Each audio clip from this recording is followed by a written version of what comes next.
प्यारे विद्यार्थियों, मेरी भाषा हिंदी भाषा परिवार में आप सभी का स्वागत है। आज हम पढ़ने वाले हैं हमारा पाठ दान का हिसाब। पाठ के नाम से ही पता चल रहा है कि पाठ में किसी दान के हिसाब की बातें की गई होंगी। पाठ के लेखक का नाम है सुकुमार राय। दान किसे कहते हैं ये तो हम सभी जानते हैं। अपनी खुशी से, अपनी मर्जी से जब हम दूसरों की मदद करने के लिए कोई पैसा या कोई भी वस्तु जब हम दे देते हैं तो उसको हम क्या कहते हैं? दान कहते हैं। हम अपनी इच्छा से जो भी हमारे पास होता है उसको हम मंदिर में भी दान दे सकते हैं, किसी भिखारी को भी दान दे सकते हैं, किसी ज़रूरतमंद को भी हम दान दे सकते हैं। प्यारे बच्चों, क्या आपको लगता है दान का हिसाब रखना चाहिए? जब हम किसी की मदद करने के लिए कोई पैसा किसी को दान में देते हैं तो क्या हमें उसका हिसाब रखना चाहिए? आप इसके बारे में ज़रूर सोचिएगा। लेकिन पाठ में तो किसी दान के हिसाब की बातें की गई है। अब ये कौन सी बातें हैं ये तो पाठ पढ़ने के बाद ही हमें पता चलेगा। आइए बिना देरी किए पढ़ते हैं हमारा पाठ दान का हिसाब। एक था राजा। राजा जी लकदक कपड़े पहनकर यूं तो हजारों रुपए खर्च करते रहते थे, पर दान के वक्त उनकी मुट्ठी बंद हो जाती थी। लकदक यानी भारी भरकम। राजा के कपड़े आपने देखे होंगे प्यारे बच्चों, कितने भारी भरकम ड्रेस पहन के राजा निकलते हैं, बहुत सारे गहने पहनते हैं। तो लकदक शब्द का अर्थ क्या होता है? भारी। तो राजा जी भारी भरकम कपड़े पहनकर यूं तो हजारों रुपए खर्च कर देते थे, लेकिन जब किसी को दान देने की बारी आती थी, किसी की मदद करने के लिए पैसे देने की बारी आती थी, तो राजा अपनी मुट्ठी बंद कर लेते थे। मुट्ठी बंद करना यानी कि मना करना, यानी वो दान देने से मना कर देते थे। यानी कि राजा अपने कपड़ों पे, अपने खान पान पे, अपनी शान और शौकत पे तो बहुत सारे पैसे खर्च करते थे, लेकिन किसी की मदद करने के लिए दान देते वक्त उनकी मुट्ठी बंद हो जाती थी। यानी वो बड़ी कंजूसी दिखाते थे, किसी को भी दान देना नहीं चाहते थे। राजसभा में एक से एक नामी लोग आते रहते थे। नामी लोग यानी कि बहुत बड़े बड़े लोग। राजसभा यानी राजा की जो सभा होती है, राजा का जो दरबार होता है, वहाँ पर राजा के पास एक से एक बड़े नामी लोग आते रहते थे। नामी यानी प्रसिद्ध, जिनका बहुत नाम होता है। लेकिन गरीब, दुखी, विद्वान, सज्जन, इनमें से कोई भी नहीं आता था, क्योंकि वहाँ पर इनका बिल्कुल सत्कार नहीं होता था। सत्कार यानी सम्मान। राजा जो थे उनके पास उनके मित्र आते थे, बड़े बड़े प्रसिद्ध व्यक्ति आते थे, लेकिन कोई भी गरीब व्यक्ति, कोई भी दुखी व्यक्ति, कोई भी विद्वान या सज्जन उनके दरबार में नहीं आता था। क्यों नहीं आता था? क्योंकि वो उनका सम्मान ही नहीं करते थे। एक बार उस देश में अकाल पड़ गया। अकाल क्या होता है प्यारे बच्चों? जब बारिश नहीं होती है और बारिश नहीं होने की वजह से चारों तरफ अकाल पड़ जाता है, कोई भी फसल पैदा नहीं होती, खाने के लिए कुछ भी अनाज नहीं मिलता है। ऐसी स्थिति में आसपास के लोग भूखे मरने लग जाते हैं। उनके पास अनाज नहीं होगा, खाने को कुछ भी नहीं होगा, तो ऐसी स्थिति में हम क्या कहते हैं? अकाल पड़ गया। एक बार राजा के देश में अकाल पड़ गया। पूर्वी सीमा के लोग भूखे प्यासे मरने लगे। राजा के पास खबर आई। वे बोले, ये तो भगवान की मार है, इसमें मेरा कोई हाथ नहीं है। लोगों ने राजा के पास खबर भिजवाई कि राजा हमारी मदद कर सकते हैं, अकाल में हम लोग भूखे मर रहे हैं, लेकिन राजा तो हमें बड़े घमंडी लग रहे हैं। राजा कहते हैं ये तो भगवान की मार है, यानी कि ये मुसीबत भगवान की वजह से आई है, इसमें मेरा कोई हाथ नहीं है। यानी कि मेरी वजह से ये मुसीबत नहीं आई है, इसलिए मदद भी मैं नहीं करूँगा। ये तो गलत बात है राजा की। जब राजा के पास अगर पैसे हैं, धन है, तो वो अपनी प्रजा की मदद कर सकते हैं, वो अकाल पीड़ित लोगों की सहायता कर सकते हैं। लोगों ने कहा, महाराज राज भंडार से हमारी सहायता करने की कृपा करें। राज भंडार क्या होता है? राजा का जो खजाना होता है, राजकोष होता है, उसमें बहुत सारे पैसे होते हैं। इसलिए लोगों ने राजा से विनती की कि राजकोष से हमारी सहायता करने की कृपा करें, जिससे हम लोग दूसरे देशों से अनाज खरीद कर अपनी जान बचा सकते हैं, क्योंकि हमारे देश में तो अनाज पैदा ही नहीं हुआ, क्योंकि ना ही बारिश हुई, सारे पेड़ पौधे सूख गए, कोई भी फसल पककर तैयार नहीं हुई। इसलिए हम दूसरे देश में जहाँ पर अकाल नहीं है वहाँ से अनाज खरीद कर लेकर आ सकते हैं, लेकिन अनाज खरीदने के लिए हमें पैसे चाहिए, और वो पैसे आप अपने राजकोष से हमें दे सकते हैं, जिससे हम लोग दूसरे देशों से अनाज खरीदकर अपनी जान बचा सके। जान बचाना यानी, क्योंकि अगर ऐसे ही भूखे मरते रहे तो भूख के कारण लोगों की जान भी जा सकती है। राजा ने कहा, आज तुम लोग अकाल से पीड़ित हो, कल पता चलेगा कहीं भूकंप आया है, परसों सुनूंगा कहीं से लोग बड़े गरीब हैं, 2 वक्त की रोटी नहीं जुटती। इस तरह सभी की सहायता करते करते जब राज भंडार खत्म हो जाएगा तब खुद मैं ही दिवालिया हो जाऊंगा। दिवालिया होना यानी कंगाल होना, कि इस तरह से मैं हर व्यक्ति की मदद करता रहा। कभी अकाल पड़ेगा, कभी भूकंप आ सकता है, कभी कोई गरीब व्यक्ति आ सकता है और किसी के पास 2 वक्त की रोटी भी नहीं है। इस तरह से अगर मैं हर किसी की मदद करने के लिए तैयार हो जाऊंगा तो मेरा खजाना तो बिल्कुल खाली हो जाएगा और मैं दिवालिया हो जाऊंगा यानी कंगाल हो जाऊंगा। ये सुनकर सभी निराश होकर लौट गए। प्यारे बच्चों, आप यहाँ पर एक गाय का चित्र देख सकते हैं और लगता है गाय मर चुकी है, क्योंकि जब अकाल पड़ता है तो लोगों के खाने के लिए अनाज नहीं बचता तो जीव जंतुओं के लिए, जानवरों के लिए खाने के लिए अनाज कहाँ से आएगा। और जब जहाँ पर अकाल पड़ता है तो वहाँ पर सारी जो पेड़ पौधे हैं सूख जाते हैं, बिल्कुल बारिश नहीं होती है और भूख के कारण जानवर, पशु पक्षी, इंसान सभी धीरे धीरे मरने लगते हैं। इसीलिए आप देख सकते हैं पेड़ पौधे बिल्कुल सूख गए हैं, साथ में एक गाय मरी हुई दिखाई गई है और बहुत सारे लोग राजा से मदद के लिए आते हैं, लेकिन राजा तो मना कर देते हैं। इधर अकाल का प्रकोप फैलता ही जा रहा था। प्रकोप यानी बुरा प्रभाव। अकाल की वजह से सभी लोग भूखे मर रहे थे, साथ में जीव जंतु, पशु पक्षी सभी धीरे धीरे करके मर रहे थे। न जाने रोज कितने ही लोग भूख से मरने लगे।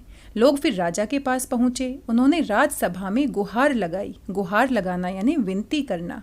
दुहाई महाराज, आपसे ज़्यादा कुछ नहीं चाहते, सिर्फ 10,000 रुपये हमें दे दें तो हम आधा पेट खाकर भी जिंदा रह जाएंगे। लोगों ने फिर से राजा के पास विनती लगाई। लोगों ने राजा से कहा कि अगर आप हमें 10,000 रुपये दे देते हैं तो भी हम आधा अधूरा खाना खाकर अपना पेट भर सकते हैं और जिंदा रह सकते हैं। राजा ने कहा, 10,000 रुपये भी क्या तुम्हें बहुत कम लग रहे हैं? और उतने कष्ट से जीवित रहकर लाभ ही क्या है? कष्ट यानी दुखी होकर। अगर आप आधा खाना खाएंगे, आधा पेट भरकर खाना खाएंगे तो कितने कष्ट में रहेंगे, कितने दुख में रहेंगे, और ऐसे जीवन जीने से क्या लाभ, क्या फायदा। एक व्यक्ति ने कहा, भगवान की कृपा से लाखों रुपए राजकोष में मौजूद हैं, जैसे धन का सागर हो। उसमें से एक आध लोटा ले लेने से महाराज का क्या नुकसान हो जाएगा। एक व्यक्ति राजा को समझाने की कोशिश करता है कि आपके पास तो बहुत सारा धन है, लाखों रुपए आपके खजाने में है और वो पूरे सागर के समान है, बड़े समुद्र के समान है, और समुद्र में से एक आधा लोटा पानी का अगर हम ले लेते हैं तो समुद्र खाली थोड़ी ना होता है। और इसी प्रकार से आपका जो खजाना है वो तो समुद्र के समान है, उसमें तो लाखों रुपए हैं, और लाखों रुपए में अगर आप हमें 10,000 रुपये दे देते हैं तो क्या आपका खजाना कम थोड़ी ना हो जाएगा। एक व्यक्ति राजा से ये बात कहता है। प्यारे बच्चों, आपको क्या लगता है, राजा ठीक काम कर रहे हैं? क्या राजा को इनकी मदद नहीं करनी चाहिए? आपको क्या लगता है कि राजा आगे जाकर इनकी मदद करेंगे या नहीं करेंगे? आइए इन सभी सवालों के बारे में जानते हैं और अपना पाठ आगे पढ़ते हैं। राजा ने कहा, राजकोष में अधिक धन है तो क्या उसे दोनों हाथों से लुटा दूं? दोनों हाथों से लुटाना यानी कि बिल्कुल खुले दिल से दान करना। एक अन्य व्यक्ति ने कहा, महल में प्रतिदिन हजारों रुपए इन सुगंधित वस्त्रों, मनोरंजन और महल की सजावट में खर्च होते हैं। यदि इन रुपयों में से ही थोड़ा सा धन जरूरतमंदों को मिल जाए तो उन दुखियों की जान बच जाएगी। एक व्यक्ति राजा को समझाने की कोशिश करते हैं कि हर रोज राजमहल में कितने सारे सुंदर सुंदर वस्त्र पहने जाते हैं, मनोरंजन किए जाते हैं, महल की सजावट की जाती है और कितने रुपए इस चीज़ों में खर्च किए जाते हैं। अगर उनमें से थोड़े रुपए बचाकर हम लोगों की मदद कर दी जाएगी तो इससे हमारी जान भी बच जाएगी। ये सुनकर राजा को क्रोध आ गया। अब राजा लोगों की बात सुनकर गुस्सा हो जाते हैं। वह गुस्से से बोला, खुद भिखारी होकर मुझे उपदेश दे रहे हो, मेरा रुपया है। अब राजा कहते हैं, खुद तो भिखारी हो और मुझे ही सलाह दे रहे हो, मेरा रुपया है, मैं चाहे कैसे भी खर्च करूं, चाहे मैं घर की साज सजावट में खर्च करूं, मनोरंजन में खर्च करूं। और प्यारे बच्चों, आप चित्र में देख सकते हैं गरीब लोगों को किस तरह से वो राज दरबार में राजा के सामने गुहार लगा रहे हैं और कितने परेशान और पीड़ित लग रहे हैं। खुद भिखारी होकर मुझे उपदेश दे रहे हो, मेरा रुपया है, मैं चाहे उसे उबाल कर खाऊं चाहे तल कर, मेरी मर्जी। तुम अगर इसी तरह बकवास करोगे तो मुश्किल में पड़ जाओगे, इसलिए इसी वक्त तुम चुपचाप खिसक जाओ। अब राजा को बड़ा गुस्सा आता है। राजा कहता है, मेरा रुपया है, और गुस्से में कहता है, मैं इसे चाहे उबाल कर खाऊं। तो प्यारे बच्चों, क्या हम रुपए को उबाल कर खा सकते हैं या तल कर खाऊं? मेरी मर्जी, यानी मैं अपने पैसे किसी को दान में दूं या ना दूं, ये मेरी मर्जी है। मैं राजा हूं और मेरे ही पैसे हैं। अगर तुम इसी तरह से बकवास करते रहे और मुझे गुस्सा दिलाते रहे तो बड़ी मुश्किल हो सकती है तुम्हारे लिए, क्योंकि राजा के पास शक्ति होती है और राजा किसी को भी अपने राज दरबार से निकलवा सकता है या उसके साथ कुछ बुरा कर सकता है। लगता है। इसी वक्त चुपचाप यहाँ से खिसक जाओ। खिसक जाना यानी निकल जाना। तो राजा उसको समझाता है कि यहाँ से निकल जाओ। राजा का क्रोध देखकर लोग वहाँ से चले गए। राजा हंसते हुए बोला, छोटे मुंह बड़ी बात। अगर 100-200 रुपए होते तो एक बार सोच भी सकता था। पहरेदारों की खुराक 2-4 दिन कम कर देता और ये रकम पूरी भी हो जाती। मगर 100-200 से इन लोगों का पेट नहीं भरेगा। एकदम 10,000 मांग बैठे। छोटे लोगों के कारण नाक में दम हो गया है। लोगों के जाने के बाद राजा हंसते हुए कहते हैं कि अगर 100-200 रुपए की मांग करते तो मैं इनको दे देता। मैं अपने पहरेदारों की कुछ खुराक कम कर देता, उनको थोड़ा कम खाना दे देता और ये जो रकम है, ये जो पैसे हैं वो मेरे कुछ दिनों में पूरे हो जाते। लेकिन ये लोग तो 10,000 की मांग कर रहे हैं और 10,000 तो बहुत बड़ी रकम है, इसलिए मैं इनको कैसे दे सकता हूँ। छोटे लोगों के कारण नाक में दम हो गया है। नाक में दम होना यानी परेशान होना, यानी कि इन छोटे लोगों ने, गरीब लोगों ने मांग मांग के मुझे परेशान कर दिया है। यह सुनकर वहां उपस्थित लोग हाँ हूं कहकर रह गए, क्योंकि लोग तो जा चुके थे जो मांगने आए थे, लेकिन वहां पर राज दरबार में बाकी लोग भी थे। राजा की बातें सुनकर लोग हाँ हूं कर रह गए। किसी में हिम्मत ही नहीं थी राजा की बात का विरोध करना। मगर मन ही मन उन्होंने भी सोचा, राजा ने ये ठीक नहीं किया। जरूरतमंदों की सहायता करना तो राजा का कर्तव्य है। राजा को अपने लोगों की मदद करनी चाहिए। लेकिन राजा जिस हिसाब से काम कर रहे हैं वह तो बड़ा गलत काम है। लेकिन किसी भी व्यक्ति में हिम्मत नहीं हुई कि वो राजा के सामने अपनी बात रख सके, क्योंकि उन सभी को पता था राजा बड़ा ताकतवर है और अगर हम राजा के खिलाफ बोलेंगे तो राजा हमारे साथ कुछ ना कुछ बुरा जरूर करेगा। 2 दिन बाद न जाने कहां से एक बूढ़ा सन्यासी राजसभा में आया। उसने राजा को आशीर्वाद देते हुए कहा, दाता कर्ण महाराज। अब देखिए सन्यासी ने राजा को क्या कहा है, दाता यानी देने वाला, कर्ण जो बहुत बड़े राजा हुए हैं, महाराज यानी महाराज। यानी उन्होंने राजा की तुलना महाराज कर्ण के साथ कर दी है। प्यारे बच्चों, कर्ण के बारे में आपने सुना होगा। महाराज कर्ण को बहुत बड़ा दानवीर माना जाता है। राजा कर्ण के पास जो भी व्यक्ति मांगने जाता था तो वो उसको कभी खाली हाथ नहीं लौटाते थे, बल्कि उनको दान देकर ही, खुश कर ही लौटाते थे। इसीलिए यहाँ पर सन्यासी जो हैं वो बड़े समझदार लग रहे हैं। वो राजा की तारीफ करते हैं और कहते हैं, आप तो राजा कर्ण के समान बिल्कुल दानी लगते हैं, दाता लगते हैं, देने वाले लगते हैं। दाता कर्ण महाराज, बड़ी दूर से आपकी प्रसिद्धि सुनकर आया हूँ, कि बड़ी दूर से मैं आपके बारे में बातें सुनकर आया हूँ कि आप तो बड़े ही दानवीर लगते हैं, दान देने में बड़े ही अच्छे हैं, राजा कर्ण के समान लगते हैं। सन्यासी की इच्छा भी पूरी कर दे। मेरी सन्यासी की भी एक इच्छा है, क्या आप पूरी कर देंगे? अपनी प्रशंसा सुनकर राजा बोला, जरा पता तो चले तुम्हें क्या चाहिए। यदि थोड़ा कम मांगो तो शायद मिल भी जाए। अब राजा को अपनी तारीफ सुनकर बड़ा अच्छा लगा। सन्यासी ने पहले ही राजा को दानवीर कर्ण राजा के समान बता दिया। अब राजा अपनी तारीफ सुनकर थोड़ा खुश हो जाते हैं, लेकिन कहते हैं, अगर मुझे ये पता चल जाए कि तुम्हें क्या चाहिए तो फिर मैं उसके बारे में सोच सकता हूँ। अगर थोड़ा कम मांगोगे तो मिल भी जाएगा, अगर तुम ज़्यादा मांगोगे तो शायद मैं ना दे पाऊँ। सन्यासी ने कहा, मैं तो सन्यासी हूँ, मैं अधिक धन का क्या करूँगा। मैं राजकोष से 20 दिन तक बहुत मामूली भिक्षा प्रतिदिन लेना चाहता हूँ। अब सन्यासी को आप देख सकते हैं, राजा को चित्र में देख सकते हैं। सन्यासी कहता है, महाराज मैं तो सन्यासी हूँ, ज़्यादा धन की मुझे ज़रूरत नहीं है। बस 20 दिन तक आप अपने खजाने से मुझे मामूली सी भिक्षा दे दीजिए। मामूली यानी बहुत ही कम मुझे भिक्षा दे दीजिए, प्रतिदिन यानी हर रोज़। मेरा भिक्षा लेने का नियम इस प्रकार है, मैं पहले दिन जो लेता हूँ दूसरे दिन उसका दुगना लूँगा, फिर तीसरे दिन उसका दुगना लूँगा, फिर चौथे दिन तीसरे दिन का दुगना लूँगा। इसी तरह से प्रतिदिन दुगना लेता जाता हूँ। भिक्षा लेने का मेरा यही तरीका है। अब सन्यासी बड़े समझदार लग रहे हैं, चतुर लग रहे हैं। आप देख सकते हैं बड़ी ही आसानी से वो राजा को अपनी बात में फंसाने की कोशिश कर रहे हैं। वो कहते हैं, मैं तो सन्यासी हूँ, ज़्यादा तो मैं लूँगा नहीं, बस 20 दिन तक आप मुझे जो पैसा देंगे हर दिन उसका दुगना दुगना करके आप मुझे देते जाइए। राजा बोला, तरीका तो समझ गया, मगर पहले दिन कितना लेंगे, यही असली बात है। 2-4 रुपयों से पेट भर जाए तो अच्छी बात है, मगर एकदम से 20-50 मांगने लगे तब तो 20 दिन में काफ़ी बड़ी रकम हो जाएगी।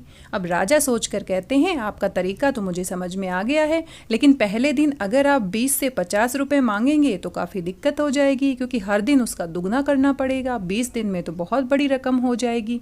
अगर 2-4 रुपये आप लेते हैं पहले दिन तो मैं इसके बारे में सोच सकता हूँ। सन्यासी ने हंसते हुए कहा, महाराज मैं लोभी नहीं हूँ। लोभी यानी लालची, कि मुझे ज़्यादा पैसे नहीं चाहिए, आज मुझे 1 रुपया दीजिए। फिर 20 दिन तक दुगने करके देते रहने का हुक्म दे दीजिए। हुक्म देना यानी आदेश देना कि आज मुझे 1 रुपये दीजिए, कल उसका दुगना यानी 2 रुपये, परसों यानी कि 2 का दुगना 4 रुपये, और इस तरह से दुगना करते करते मुझे सिर्फ 20 दिन तक आप अपना पैसा देने का आदेश दीजिए। ये सुनकर राजा, मंत्री और दरबारी सभी की जान में जान आई। जान में जान आना, बिल्कुल शांति से बिल्कुल खुश हो गए सभी। राजा ने हुक्म दे दिया। हुक्म देना यानी आदेश देना कि सन्यासी के कहे अनुसार 20 दिन तक राजकोष से उन्हें भिक्षा दी जाती रहे। पहले दिन 1 रुपये, दूसरे दिन 2 रुपये, फिर तीसरे दिन 4 रुपये, 4 के फिर 8, 8 के फिर 16, 16 के फिर 32, और इस तरह से दुगना करते करते पूरे 20 दिन तक उनको भिक्षा देने का आदेश राजा ने दे दिया। सन्यासी राजा की जय जयकार करते हुए घर लौट गए। राजा के आदेश के अनुसार राज भंडारी प्रतिदिन हिसाब करके सन्यासी को भिक्षा देने लगा। राज भंडारी यानी राजकोष जो होता है, खजाना जो होता है, उसकी देखभाल करने वाला, उसका हिसाब किताब रखने वाला। इस तरह 2 दिन बीते, 10 दिन बीते, 2 सप्ताह तक भिक्षा देने के बाद भंडारी ने हिसाब करके देखा कि दान में काफ़ी धन निकला जा रहा है। 2 सप्ताह यानी पूरे 14 दिन हो चुके थे और भंडारी ने हिसाब लगाया कि काफ़ी धन खर्च हो गया है। ये देखकर उन्हें उलझन महसूस होने लगी। महाराज तो कभी किसी को इतना दान नहीं देते थे। उसने ये बात मंत्री को बताई। मंत्री ने कुछ सोचते हुए कहा, वाकई ये बात तो पहले ध्यान में ही नहीं आई थी, मगर अब कोई उपाय भी नहीं है। महाराज का हुक्म बदला नहीं जा सकता। अब मंत्री ने सोचा, ये बात तो हमने पहले सोची ही नहीं कि 20 दिन तक 1-1 रुपए का दुगना करते जाएंगे तो कितनी बड़ी रकम हो जाएगी। अब राजा ने आदेश भी दे दिया है। अब राजा के आदेश को हम बिल्कुल बदल भी नहीं सकते हैं। इसके बाद फिर कुछ दिन बीते। भंडारी फिर हड़बड़ाता हुआ मंत्री के पास पूरा हिसाब लेकर आ गया। हड़बड़ाना यानी परेशान होना। हिसाब देखकर मंत्री का चेहरा फीका पड़ गया। फीका पड़ना यानी बिल्कुल उदास होना, रंग उड़ जाना। वह अपना पसीना पोंछकर, सिर खुजलाकर, दाढ़ी में हाथ फेरते हुए बोला, ये क्या कह रहे हो? अभी से इतना धन चला गया है तो फिर 20 दिनों के अंत में कितने रुपए होंगे? भंडारी बोला, जी पूरा हिसाब तो नहीं किया है। मंत्री ने कहा, तो तुरंत बैठकर, तुरंत यानी जल्दी से अभी पूरा हिसाब करो। अभी पूरा हिसाब करके देखो कि 20 दिन खत्म होने तक कितना रुपए हम सन्यासी को देने के लिए बिल्कुल तैयार हो रहे हैं। राजा ने आदेश भी दे दिया है और इस सब के बारे में हमने पहले अच्छे से सोचा भी नहीं। सन्यासी ने जब हमें बताया कि 1 रुपये लेंगे और 1 रुपये का दुगना करना है तो किसी ने सोचा ही नहीं था 20 दिन में इतना लंबा चौड़ा हिसाब हो जाएगा, इतने सारे पैसे हो जाएंगे। मंत्री के कहने पर भंडारी हिसाब करने लगता है। भंडारी हिसाब करने बैठ गया। मंत्री महाशय अपने माथे पर बर्फ की पट्टी लगाकर तेजी से पंखा झलवाने लगे, क्योंकि मंत्री बड़े परेशान हो जाते हैं कि इतना लंबा चौड़ा हिसाब जिसके बारे में तो हमने सोचा नहीं था। कुछ ही देर में भंडारी ने पूरा हिसाब कर लिया। मंत्री ने पूछा, कुल मिलाकर कितना हुआ? भंडारी ने हाथ जोड़कर कहा, जी 10,48,575 रुपए। मंत्री गुस्से में बोला, मजाक कर रहे हो? यदि सन्यासी को इतने रुपए दे दिए तब तो राजकोष खाली हो जाएगा, पूरा खजाना खाली हो जाएगा। भंडारी ने कहा, मजाक क्यों करूंगा, आप ही हिसाब देख लीजिए। ये कहकर उसने हिसाब का कागज मंत्री जी को दे दिया। हिसाब देखकर मंत्री जी को चक्कर आ गया। सभी उन्हें संभाल कर बड़ी मुश्किल से राजा के पास ले गए। राजा ने पूछा, क्या बात है? मंत्री बोले, महाराज राजकोष खाली होने जा रहा है। राजा ने पूछा, वह कैसे?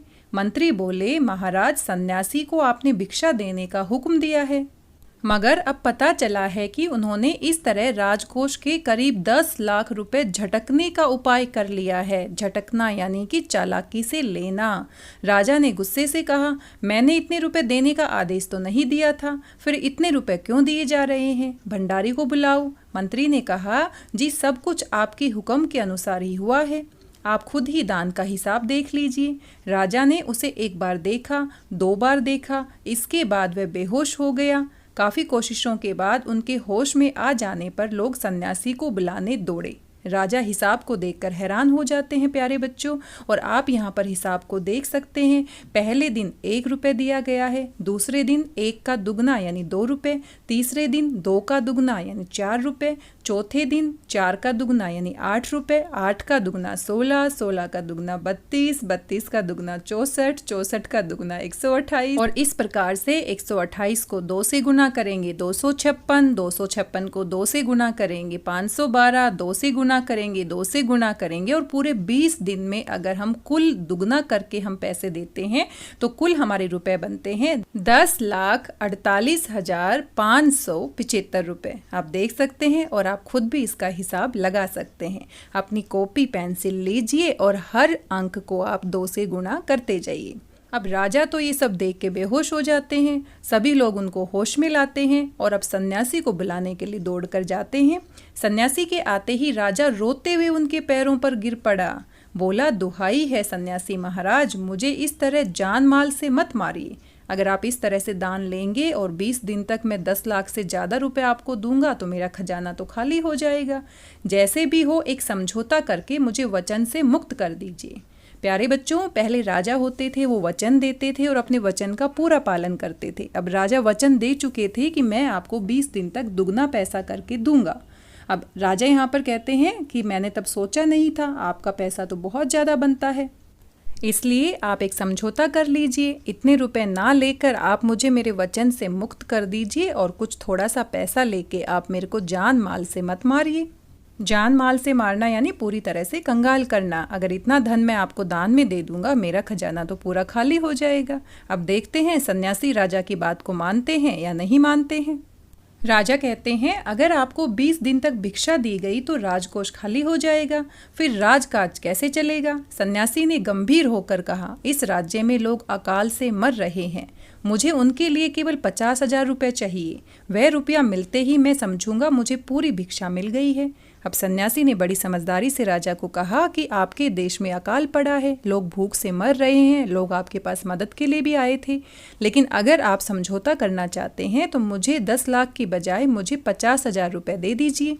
मैं समझूंगा आपने मेरी पूरी भिक्षा दे दी है। राजा ने कहा, परंतु उस दिन एक आदमी ने मुझसे कहा था कि लोगों के लिए 10,000 रुपये ही बहुत होंगे। कि जब बहुत सारे लोग मेरे से विनती करने मेरे राज दरबार में आए थे तो एक व्यक्ति ने कहा था, महाराज आप मुझे 10,000 रुपये दे दीजिए। 10,000 रुपये में हम आधा अधूरा खाकर अपना पेट भर लेंगे, किसी तरह से अपनी जान बचा लेंगे, लेकिन आप तो 50,000 रुपये मांग रहे हैं, ये तो बहुत ज़्यादा रकम लग रही है। सन्यासी ने कहा, मगर आज मैं कहता हूँ कि 50,000 से एक पैसा कम नहीं लूँगा।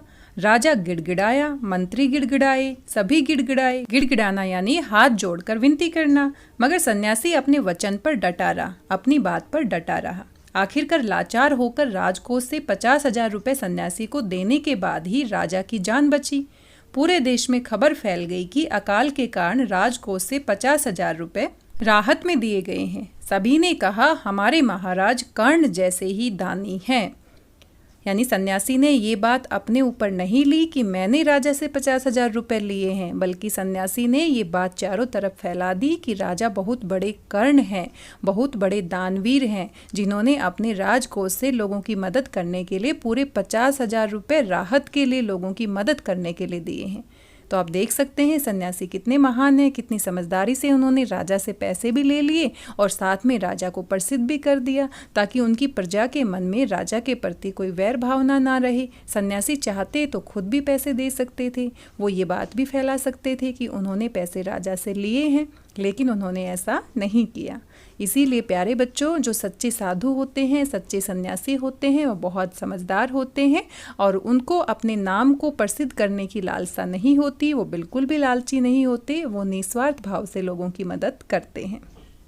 और हमारा ये पाठ लिखा है सुकुमार राय जी ने। सुकुमार राय जी इसके लेखक हैं। और साथ में प्यारे बच्चों, इस पाठ को आप दोबारा से अच्छे से पढ़िएगा, इसको दोबारा से समझिएगा। आज की इस वीडियो में हमने पूरे पाठ को पढ़ने की, समझने की कोशिश की है। आशा करती हूँ आपको पाठ पसंद आया होगा, समझ में आया होगा। आज के इस वीडियो में बस इतना ही। मिलते हैं इसके दूसरे भाग में, जिसमें हम अभ्यास के प्रश्न उत्तर करेंगे। तब तक हमेशा की तरह स्वस्थ रहिए, व्यस्त रहिए, मस्त रहिए, मुस्कुराते रहिए और खुश होकर पढ़ते रहिए। धन्यवाद सभी का, बहुत बहुत धन्यवाद। मिलते हैं अगले वीडियो में इसी पाठ के अभ्यास के प्रश्नोत्तर के साथ।